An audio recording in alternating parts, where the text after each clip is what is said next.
Hey, welcome back, everybody, to another episode of Wednesday Wisdom on the Educational AD Podcast. We're going to be right back with this week's Wednesday Wisdom guest, but as always, I want to give a shout out to my sponsors. So take the next 3 minutes. Don't hit that fast forward button. These are all companies that I used as an AD. They're all great companies. You should be using them too. So here we go.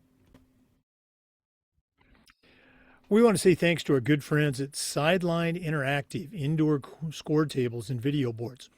Go to sidelineinteractive.com and schedule a live web demo to see their products in action. Probably one of the best purchases I ever made. Go to sidelineinteractive.com. Schedule that live web demo today. We also want to say thank you to Huddle. You know, as a football coach, I used Huddle for years, but as an AD, we were a Huddle school. Go to huddle.com, join the millions of users, and find out how to turn your school into a Huddle school. That's huddle.com. We'd also like to thank Home Campus. Scheduling, rosters, results, facilities, communication. Home Campus does all of this and more. Does it better, does it faster than the other platforms. Did I mention athletic eligibility and clearance? That one alone is a game changer. Go to homecampus.com to get started. Let's also say thanks to Vital Signs Wall of Fame. Wall of Fame has been helping schools bring their legacy to life for over a decade with their video boards, but now their content creation service takes it to a whole new level. Wall of Fame's talented team of writers and creators are going to come up with compelling narratives using your history, your coaches, your kids, your stories. And you can take those and post them on your social media, maybe on a Wall of Fame video board. You really got to see it to believe it. Go to vitalsignswalloffame.com and don't forget to mention the Educational AD Podcast. We also want to say thank you to Gipper. Your athletic department is doing great stuff, and Gipper makes it easy for you to look like you're Division I, look like you're professional grade. Gipper's used and trusted by over 20,000 high school and college programs. See why it's number one for athletic marketing. Gipper's thousands of professionally designed templates allow you to promote your program in your colors, your logos, your brands. Create, share, and schedule all your social media on one simple platform, and that platform is Gipper. Go to Gipper.com for more information. We want to say thanks to our friends at Booster Hub. Booster Hub is the #1 Booster Club software program. And if you work with your boosters, you know that scheduling volunteers or volunteer changes, that can be a daily occurrence. Well, with Booster Hub, nothing falls through the cracks. Everybody stays connected and engaged. Same thing is true with sponsorship fees and concession sales. Booster Hub handles it all. Go to boosterhub.com. Give your boosters the platform they need. Give them the platform they deserve. And that platform is Booster Hub. We want to say thanks to Ohio University and their online masters in athletic administration. Not only do you earn a quality master's degree from one of the most respected institutions around, you also complete 11 NIAAA leadership training courses at no extra charge. Check out Ohio University and their online masters in athletic administration. And we want to thank Hometown. Hometown solutions include digital ticketing, athletic website construction, fee-free fundraising through School Funder. And whether you're an athletic director, a coach, even a principal, Hometown's going to show you how to save time, how to raise more money, and how to bring your entire community together. You'll find it all at hometown.com. And finally, let's say thanks to Athletic Surveys by LifeTrack. At my school, we use surveys for just about everything, for kids, for coaches, even for parents. And the information that came back on those surveys, overwhelmingly positive, but we still got to hear about concerns, and the surveys allowed us to address them before they turned into something big. Go to athleticsurveys.com. They're going to create a custom survey that truly lets you connect with everybody in your program. That's Athletic Surveys. And for all of our sponsors, make sure you tell them you heard about it on the Educational AD Podcast. Hey, welcome back, everybody, to another episode of Wednesday Wisdom on the Educational AD Podcast. It's been a while, but longtime listeners of the podcast will certainly recognize today's guest. Jen Siess is back on the podcast after a way too long absence. If you're not familiar, if you're new to the podcast, go back to our Spotify archives, listen to her full-length interview and her other, I would say, quite numerous Wednesday Wisdom contributions. Jen has an incredible background. She was a college athlete. She coached. She had her own mindset business, if you will. She is, however, a professional sports broadcaster, and she's going to talk about that a little bit and more. Jen Siess, welcome back to the Educational AD Podcast. I took a really long sabbatical, really long off season for me. So I'm glad to be back. Thanks for having me. And I know that if people can view this, I am sporting, it's actually the U.S. women's national team soccer jersey, but I figured I don't have a men's one. So the colors count. It's all Team USA. Go Team USA on the World Cup. Absolutely. I'm glad you mentioned the World Cup. We're recording this on June 25th. So it's, Yes. World Cup fever right now. It's going to be very timely when you listen to it. Jen, you and I were talking before we hit the record button, and you kind of shared what you were going to talk about. And I'm so excited. I'm going to step back out of the way. What do you have for our listeners on this Wednesday Wisdom segment? Yeah, and you jump in and chime in at any time you want to, because I love that back and forth. But yeah, I figured why not, right? Talk about the World Cup. It's an event that really takes over the lives of most of the planet for 39 days every 4 years. And if you follow the women's game as well, then we've got one coming up for the next year too. But for these teams, all these teams around the world, this is a once in a lifetime. It's kind of like, developing for the Olympics. Now, the World Cup, that's the planet's largest sporting event. 5 billion viewers over 39 days will watch these competitions. So, to kind of put it in perspective, if you think about the last Super Bowl we had here in the United States for American football, even soccer is called football everywhere else except America. Bad Bunny's Super Bowl halftime show had 600 million viewers. The Shakira World Cup opener got 1.2 billion on the day. So when people kind of question the numbers of really 5 billion, yeah, we're almost there, in fact. So there's just, when it comes to the broadcast on traditional TV, of course, now you've got streaming, you've got multiple outlets you can access the game. It's just more and more viewers. And for most of the rest of the world, soccer or football, depending on your culture, is what they live and breathe. It's what they do every day. It's the sport of choice. It's what they look at. It's part of their culture as well. It's not just something that they go watch.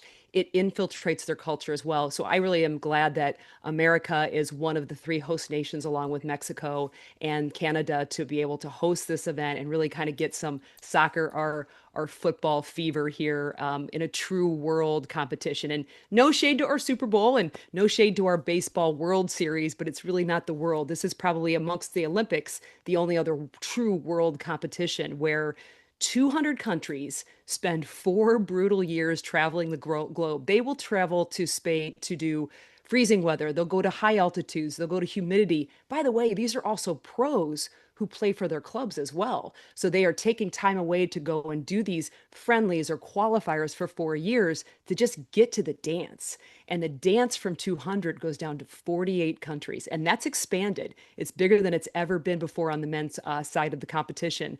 So by the time you get to the tournament itself, World Cup is just a tournament if you really think about it. It's not league play, it's a tournament, but it takes 4 years to qualify. And by the time you get to the peak, so I wanted to call this kind of first principle the iceberg principle. We've all seen it. You've seen everything when it comes to hard work. You'll see the tip of the iceberg. You only see what's on top. Well, what we're seeing in the World Cup is just on top. By the time we get to the World Cup, 75% of the competition has been eliminated. So they are done. They have spent 4 years to get to the dance. They didn't get there, and only 48 teams go through. And we can always talk about that, of course, with our athletes as well, that, there's really the championship game, whether you're a football or a soccer athlete or baseball, your high school championship game isn't just, a Friday night's lights thing. It's really done on a Tuesday morning in January where it's freezing outside, it's cold in the weight room, nobody's cheering, nobody's rooting you on, and you don't have any likes on TikTok. So that is where the grind is done. It's all that stuff beneath the surface. And I think the World Cup's a great example for that. And I know, Jake, you coached as well. You've been an athletic director, but it's so important to teach that process. And I think we do as coaches. We teach you got to love the process. The only thing that's going to get you through that grind is loving what you do. Even on the days that you kind of hate it, you got to figure out a way to love the process and not just that final competition, not just the dance, because you will never get through the grind if you can't fall in love with why we show up every single day to do that, besides being busy in our regular lives. So that was my point number one. And I always love getting your thoughts on them before I go to the next one. Well, your point is the single.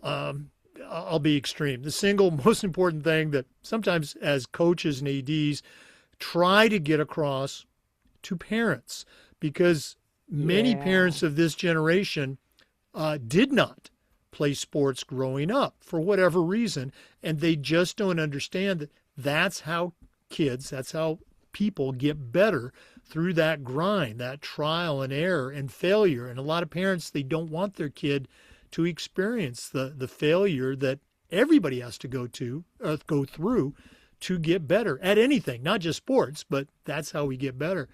Uh, the other thing that, as you were talking, it just brought some things to mind that I've seen is the fan reaction. It's like they've waited 4 years to cheer for their team. And the two that stick out for me, the Norwegians, with their rowing, taking over Times Square, taking over Shea Stadium, and of course the Scots, drinking Sam Adams dry in Boston. I mean, that's some fan support. Yeah, and I'm so glad you brought that up because I've never wanted to row more than when Erling Haaland for Norway, he's considered, the world's one of the top strikers. And if you look him up, ErlingHaaland, just look him up. And I think he could probably play any sport. I think he could play American football, but you do not want this guy chasing you on the soccer pitch. He is disciplined, he's a big guy, and he's skilled, and he's really a good teammate. So he's a great guy to look at. But I do, Jake, to your point, I love the culture sharing. When Bosnia and Panama came to St. Louis to play a friendly right before those two teams headed off to their second ever World Cup dance, we got treated at halftime to some Panamanian dancing, some Bosnian, also kind of their culture dancing. We got to just hear their cultures. I think Bosnia is flying around the world's largest coffee pot or coffee brewer. I think it holds 8,000, if I remember it right, cups of coffee. And they are literally taking it from location to location. And I don't know which is more popular for fans to watch their team play or to go get a cup of coffee from, from this coffee but it's part of their culture. Bosnian coffee is something that they wanted to share with the world. So just to your point, I love as much as I love on the pitch and on watching the soccer teams play and seeing the different styles, it might be just as fun to watch the different cultures and especially the culture sharing between them. So yeah, I'm sure my back isn't ready for it, but I might try to give it a row. Now, you mentioned, and I failed to mention this, you're located in St. Louis, so you're at ground zero for, World Cup action.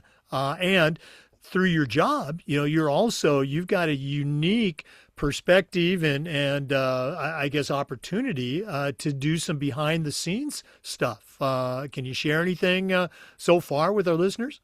Yeah, well, so far for that game for Bosnia and Panama, I got to do some of the in-stadium speaker, a little bit of an analysis on that. And then, tonight, actually, the night we're recording, the U.S. will take on Turkey, as we're now pronouncing that. And the U.S. has already gone through. So it'll be interesting to see how this game goes down with the team. The first team eliminated was Turkey. and US is going to go through to the knockout round. So it'll be interesting to see how that's approached. And there's going to be a watch party downtown at our stadium for fans to come in and do that. So even though we're not hosting any World Cup games, you'll find that so many cities around the United States are making sure that fans are involved in any way that they can, opening up their stadiums, opening up pubs. There are watch parties all over. So yeah, for sure, that it's been fun to do. And the second point I wanted to talk about, because it's kind of leading into that, we are just talking about with the U.S. already going through and this game really not mattering when it comes to seeding or placement, they're through. And Turkey already being eliminated, what might this match look like? And I feel like we don't know yet, but there's a really good chance that head coach Maurizio Pochettino may not necessarily bench, let's say, but we may not see as many of the star players this evening for the United States. We've got one that's coming, Christian Pulisic is coming back Right. from some calf injury. We've got four guys on yellow cards, and Right. we don't need them to get another, right? So you got to manage those things. And I thought that that was poignant because here we are at top level. If you think about that, there's a temptation on the coaching side. I've done it as well to play all out, just to play and keep winning and keep winning and keep sticking with the same recipe. But there is a bench, and there's usually a bench for a reason. And if you pick those players to be on your team because they can truly play and they're not just blood donor players that are there for practicing, then they should get time. So I'm looking forward to seeing if the United States on this evening, the 25th of June, digs into that roster a little bit because if you're going to go the distance over this kind of a tournament, there are going to be times when you have to dig into the roster a little bit more than you thought. And I think it's a fair thing to also look at on the high school side that it can be tempting to stick with your stars, to stick with your seniors maybe sometimes because it's their last year. I get that. But we also know that high school seasons, I think that they all are a pretty good grind on high school bodies.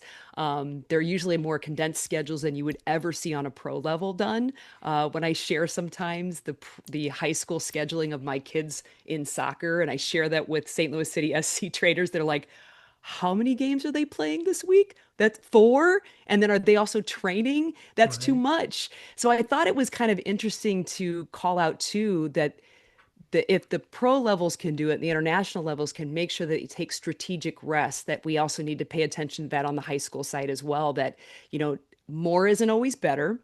Quantity doesn't always replace quality.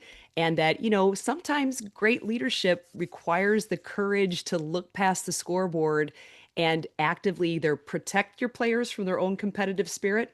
Players lie. I lied all the time when I was asked if I was feeling okay. I always said yes, I wanted to play. And if also, digging into your bench shows the entire team that you are confident in those players. And I feel like sometimes players don't enter the field. I see it on the club side as well. Even when a team is winning or when maybe a game doesn't have stakes per se, and you're not seeing these players enter the field. And really what that does is three things. I think it risks injury to the overplayed. It tells the team that you're not confident in these players. So they are by nature then not confident. And then those players that you're not playing start to believe that they're not worthy of being out there. So I think that this was a good lesson tonight. Looking forward to seeing the United States. Sure, would I like to see Balogun and Pulisic and all those guys out there? Absolutely. But do we probably need them all? No. What we need them for is the next game, which is the knockout game. By the way, probably against Bosnia, which was so interesting for St. Louis, given the fact that we have the largest Bosnian population outside of Europe. So it'll be interesting to talk to these fans and see if they play the United States where your loyalties go. Is it your old home or your new home? But I think it's a good lesson for all of us to make sure that as competitive as we all are and our players are, to make sure that, we are looking and showing confidence in those players that aren't always first to be picked as much as we can do that. Thoughts on that? Yeah. Oh no, I mean, so many good points. Talking about the high school or let's say the youth club thing. Um, we always talk about, particularly for high school sports, education-based athletics. That winning is not a goal. Winning's an outcome of doing other things right. Building character and hard work and teamwork and all that stuff, which is exactly true. And I don't know how many times in high school you get to a situation where, like today for the World Cup, it is a meaningless game. Win, lose, we're still advancing. You know, that doesn't happen a lot in high school, but if you have that opportunity, yeah, let's play your kids. I would for senior night. I'm amazed at how many coaches, regardless of sport, they don't play their seniors. They say, no, Yeah. no, we got to win this game. Okay, well, that's why we scheduled this weak opponent so you can beat them with your seniors that might not be great players. So that's the discussion between AD and coach. Um, I guess I have a soccer question for you. You talked about Yeah. Pulisic. You talked about the yellow cards. Some of the talking heads on TV, they're saying let's make a change in keeper and let's have the backup get some action, who has not seen action in this World Cup, was the starter previously. What are your thoughts on that? Do they, give the starter a break? Does he need a break? And do you massage the ego of the backup who used to be the starter? You're our soccer pro on this podcast. What are your thoughts? Yeah, I'll tell you, I might know. I feel like I'm definitely feel better about speaking about field players. I was not a goalkeeper myself, and I feel like there's every sport has that one position that's a little bit you gotta be a little bit different to play it. And goalkeeper's one of them. I feel like in softball and baseball, that's your catcher. In other sports, there's plenty of other sports that have their positions where it's like that's somebody that thinks and works a little bit differently. Soccer goalkeepers are the same way. They just do it differently. And you're right. If your goalkeeper is doing their job, they should never come out of the game. But then what do you do with your backup? Now, to be fair, Turner has not had a lot of shots against. He hasn't had to do a whole lot. So you could argue that, hey, our number one goalkeeper, who we're going to need in the knockout rounds as we start to progress in competition, there are going to be more shots on goal. Hmm. We do need him tight, and he might need this game just to be tested a little bit more. At the same time, you don't know how Turkey is going to come out, and are they going to be as dangerous on goal as they should? They take a lot of shot volume. If I've got my numbers right, they have taken 62 shots, the most in the tournament, and they have scored zero. So I don't even know if they're putting those on goal. I don't know if they're saved. What that shot quality is probably pretty low. So I could honestly, this is one of those that I could say is truly a 50-50. I would say if I had to pick and you have confidence in your backup, I'd probably pick the backup on this one, but then just make sure that your goalkeeper training is tight, right, for the knockout Right. rounds, It, because you're going to go in and face something much more difficult. Right. And you bring up a great point about, if the goalie, hasn't had that much work, Yeah. that the team's been keeping the ball away, he might need that work. One quick question, then I'm going to step back. You mentioned that the USA's next game is going to be against Bosnia, or could be. Should Is that be. going to be I'm in told St. we're Louis? 99% sure. No, it would be a 99% sure. It will be on, I think it's supposed to be on July 1st. And I think if I had it in a note somewhere and I can't find it, it won't be in St. Louis. Oh, So the okay. host stadiums, like they've been playing at SoFi Stadium in Los Angeles. They just played at Lumen Field, so it'll be in some of those scheduled stadiums there. I wouldn't be surprised if it was back in Los Angeles. Oh, okay. But it's kind of 99% of all those guys who bake the numbers and do all the stats, and we have to see how it all fleshes out because the U.S. is finishing the top of their group. So when you finish top of your group in the knockout round, you face one of 8 third place teams. So the first and second teams go through, and then to make it the round of 32s, you have to have 8 more teams. Those are the top third place teams, and they can come from any group. So the idea is looking at Bosnia's record, that could be who the U.S. matches up against next. So we should be finding out really soon who that is. Okay. Well, either way, it's going to be very exciting. Yeah, for sure. And it's interesting that you say that too, because it also goes, you talked a little bit about, which goalkeeper is going to be. And what I do like about Maurizio Pochettino with the United States, and frankly, our head coach here in St. Louis City, SC, for the MLS side, Coach Yohan DeMay, is their transparent communication. Now, do we get formations and game plans? No. In the media, we don't get that. But I do find that the more honest and open a coach is with whoever it is that their base is. So with us in the media, they're basically using us to talk to the fans, right? In high school, your ultimate message is getting through to parents. It is your athletes, but at the end of the day, those athletes go home and they talk to their parents. So I remember my mom, she would always say when I was growing up that in the absence of knowledge, people assume the worst. And our brains do that. They are very predictive by nature. And unfortunately, we are used to predicting threat. We do not predict optimism oftentimes. So I find that some of the best times in this professional side of sports, and I think it goes to high school too, is the more transparent and even over communicating when you can that you are, the better result you'll get. I don't, of course, nobody will always agree with you, but they can't say they didn't know. And it reminds me of my oldest. He's 20 now, but when he was a junior or so sophomore and he was on JV soccer at our local high school, I never got so much communication from a coach. I feel like it was several times a week. Coach Scott sent us tons of communication, and frankly, I probably didn't read it all. But I will say, I could never say I didn't know what was going on. I could never say I didn't know how he was going to approach a game or what he was thinking with the players. And I think the time that it took for him to probably put those emails together, which coaches are so busy, they're often teachers too, you have lives, you're not getting, paid millions of dollars to coach high school, of course.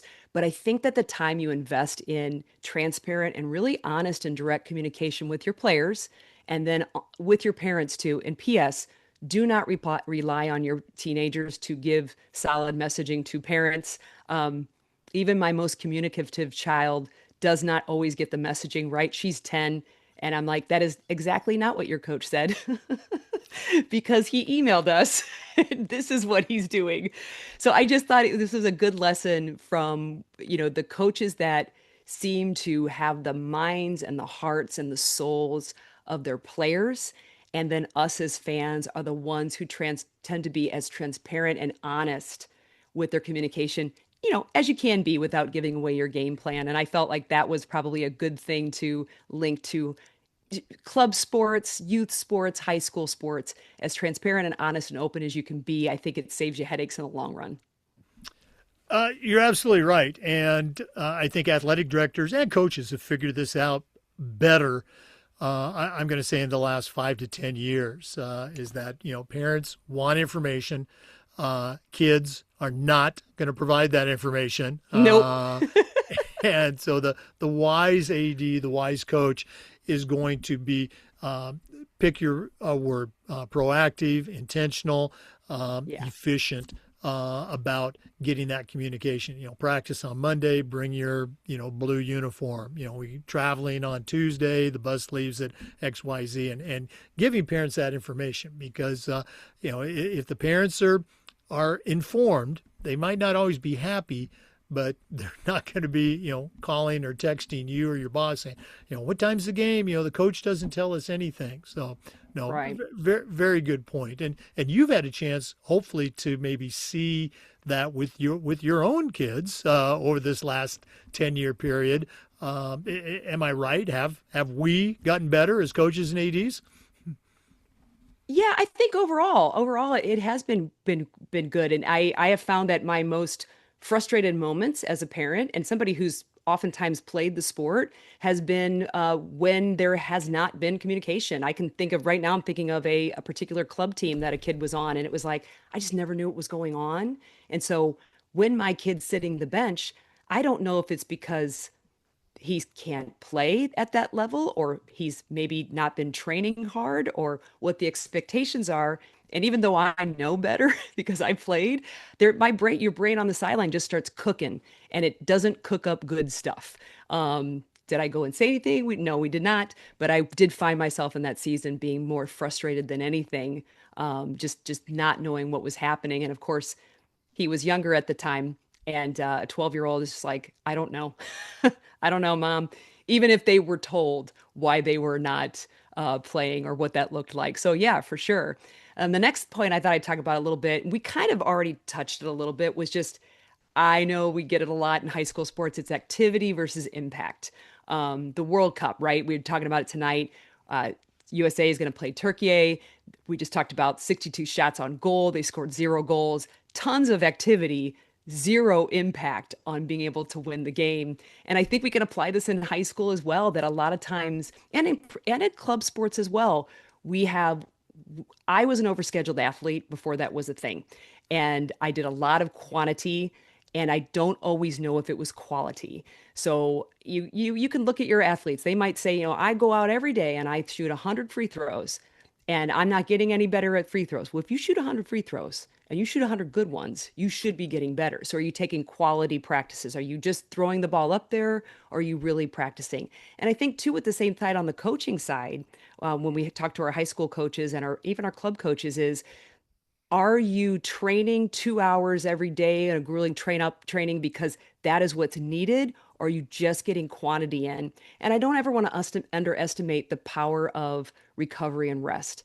I think it's getting better, but I do think we still have pockets of our sports that believe that you have to grind and be exhausted and barely able to move all the time in order to be a good athlete. And I can tell you from the pro side, they use rest and recovery as part of their process. It can be used in video. They might do bonding exercises. They might let them go and just take some mental time off. For high school athletes, they are so unencumbered by homework, and the fact that they would like to have some social lives as well. And I think it's really important that we make sure that we are creating programs that prioritize rest and recovery as part of the sport, and we teach those athletes that grinding is not always the key. When we teach them to never listen to their bodies, we will teach them to burn themselves out when they go off to college, they go off and do other things. So I think that, this was, again, the World Cup tonight, when we see Maurizio Pochettino particularly rest some stars that I would love to see play. I think it's a good lesson for all of us that, sometimes the kids need to have a rest, even if they're saying, yeah, coach, throw me in the weight room again. And it's like, no, go home and finish your homework, and we'll do some video review on the next practice. Does that hit for you, football coach? Oh no, no, absolutely. And the expression, don't work harder, work smarter. The last 3 years that I was a head football coach, I was also the AD at the time. When we cut back from, well, the first year we cut back from a 3 hour practice after school. This was high school football on our big days Oh my gosh. to 2 hours. Just the kids, the coaches, we got so much better at what we were doing. We were all fresher, and then the last year I was a coach, and again we actually had better success too. If you want to look at wins and losses, we cut back to 90 minutes on our long days, and it was just so much more enjoyable. You're absolutely right. Whether it's overscheduling events or overworking your athletes, overworking yourself as a coach or Yeah. as a leader, whatever you're doing, don't work necessarily harder, work smarter. Yeah, I did that as well. I mean, I was a freshman in college going to soccer, and that was, as my kids say, the 1900s. So 1992. And we, as a women's team, it was a successful program. We went to the national finals every year, and we practiced 3-a-days, 2 hours, 3 days a week for 3 weeks in August. And it we wore it as a badge of honor, but I will tell you, looking back, we probably got injured more easily as we entered the season.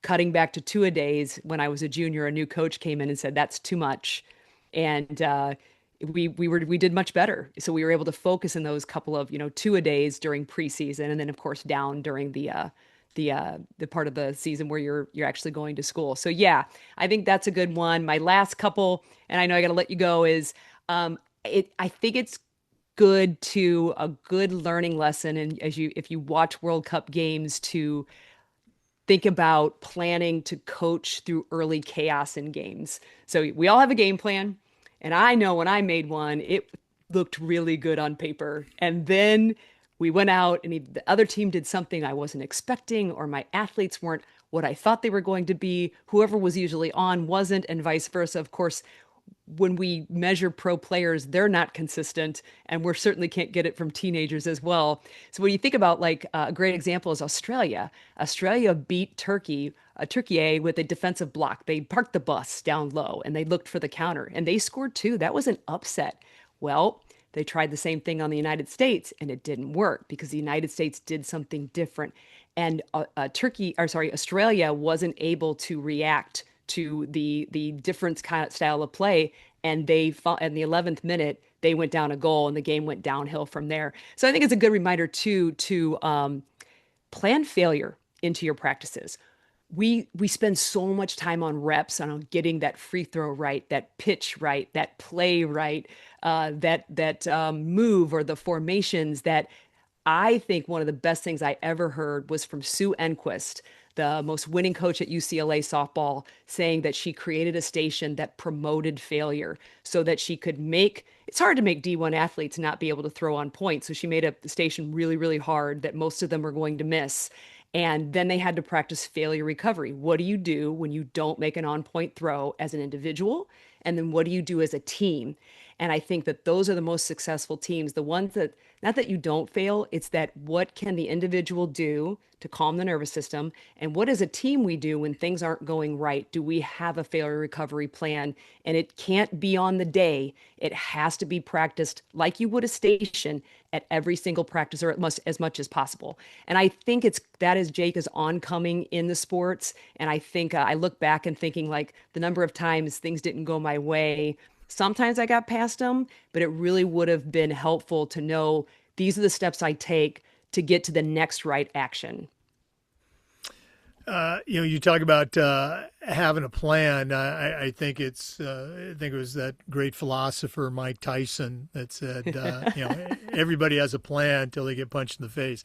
That's right. But in my sport, well, my sports were football and track, but in football, we always talked about, and I think good coaches do. They talk about being able to make adjustments. The game's even, but then the second half, one team explodes and they're just scoring like Yeah. crazy or whatever. Being able to make those adjustments based on what you've seen, based on what's happening. Well, geez, this isn't working. Why not? I'm sure it's the same in any sport, but those coaches that can come out in the second half of their game and make those adjustments that are the difference between winning and not winning. Those are the ones that you go, that's a pretty good coach. Yeah. And if you can give that to your players too, because a lot of times you are, as a coach, we are separated from our players. Sometimes they're all the way across of a field. You can barely get anything. If they on the field or on the court or whatever it is can rally amongst themselves too and say, hey, my daughter's team at one point in time, my older daughter, she'll be heading off to, by this time next year, she'll be in college soccer. And her team at one point, they drew a number five on their hand. And when the captain thought things were going wrong, like nobody could complete a pass, shots weren't going, she'd hold up her hand and say, next five. And the team would hold up their hands as well. And the signal was to focus on the next 5 minutes. All we need to do is make good passes, good shots, good movement for the next 5 minutes. And they really kind of hyper focus them rather than focusing on the rest of the game, just to take that small turn. So I think if you empower our athletes to come up with a failure recovery plan for yourself and together is a really powerful tool. And it's those teams, I think, like you said, coaches that can come up with something else as well that can turn it around. And my last point, I would be remiss if I didn't. This reminds me so much of is the movie Miracle on Ice, Mm-hmm. the hockey team. And I Right. feel like the Team USA, I'm not predicting that the USA is going to win this World Cup, but I'm also going to say that they are playing well enough that if they did, this would be the year that I would look for it, because Maurizio Pochettino and his staff has instilled the belief of why not us. We just heard yesterday in St. Louis from one of our beloved players, Tim Ream. He's moved on. He doesn't play in St. Louis anymore. He played in England for a while, but we claim him because he was born here and he's the best guy ever. He's in the back of the U.S. men's national team defense. He's 38 years old. He's a veteran. He was reminded in a funny way that when he was leaving to go to England, Alex Freeman, who scored our most recent goal, was 4 years old. So the age gap is real on the U.S. men's national team. You playing with all kinds of ages, but his wisdom is really quite something. And he said that when Poch took over, American soccer culture was really burdened, particularly on the men's side, of being always inferior. Our club environment, our pro environment is only 30 years old. And we're going up against powerhouses that have billion-dollar rosters. England and France, billion-dollar rosters. Well, money isn't everything, but it does help you get a lot. So there's always kind of been an inferiority complex in American soccer, particularly on the men's side. And it took Mauricio Pochettino coming over here and trying to reshape that from being how can we survive to why not us? Why can't we be that story like Miracle on Ice? Why can't we do that? And sure enough, the US is at least playing like they believe it, beating Paraguay 4-1, Australia 2-0, and really looking good and informed. Are they going to be challenged more? Oh my gosh, yes. The competition is just going to be harder. But if there was a team right now that can go maybe as deep as our 1930 team, that's the highest that the US has ever gotten, third place. If we can go as deep as that, hosting a World Cup, that would be quite tremendous of a belief system to instill. So I feel like maybe high school. I remember feeling in high school. If anybody's locally listening in St. Louis, I went to Eureka High School, and we could never beat Oakville. I moved to Oakville later, but we could never beat them. And sure enough, every time we came to face Oakville High School in soccer, I think we already beat ourselves in our heads. And I don't, they had excellent athletes, but I don't think it was quite the difference we made it out to believe. So I'm just kind of going to wanted to pass that on. If on the pro international level, it takes a coach to say, why not us, and start to instill that belief system into their players that maybe we can do that on the high school side. I'm sure everybody's got a Goliath that they face in another school, a school that maybe they've never beaten, as coaches as well, maybe a school you've never been able to kind of match up to. I think it's important that we, as coaches, as ADs, and as players as well, be challenged to kind of shatter that ceiling and say, hey, they put their uniforms on the way we do. They're playing in the same environment we do. They're working as hard as we do. Why can't we match up on any given day and make something crazy happen? Because that's the most fun part of sports, in my opinion. Again, you're absolutely right. Great analogy. The U.S. men's hockey team. Why not us? Yes. And when people are listening to this episode, it's going to be July 1st. It's going to be that It'll next be the game. first knockout Yeah. game, I think. So we're all going to have a chance to cheer along and say, hey, yeah, why not us? Good stuff. Okay. Well, Jen, it's always a treat to get together with you. For our listeners, Jen has a tremendous background in leadership, in coaching, mindset development. Also, she is a professional sports broadcaster and has her finger on the pulse of all things soccer in St. Louis. Jen, if one of our listeners wanted to reach out, pick your brain a little bit more, or just add you to their network, what's the best way that our listeners can get a hold of Jen Siess? Yeah, I think the easiest just do socials because there's DMing there. So it's at Jen Cease on air. So it's Jen. I'm just a one N Jen.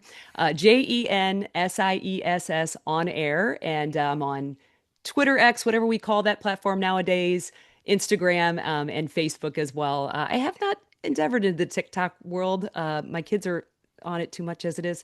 But those are where you can find me, and I would be happy to talk with anybody about anything that might help that I can share from just watching some of the really talented people on the pro levels go through the very same things that our youth athletes go through in a different way. I think there's so many lessons to be learned from just the similarities.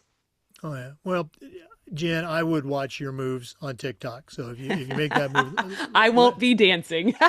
let me know. Thanks for coming back on. We're definitely going to have to get you back on without such a long lapse sabbatical. I'll But be better.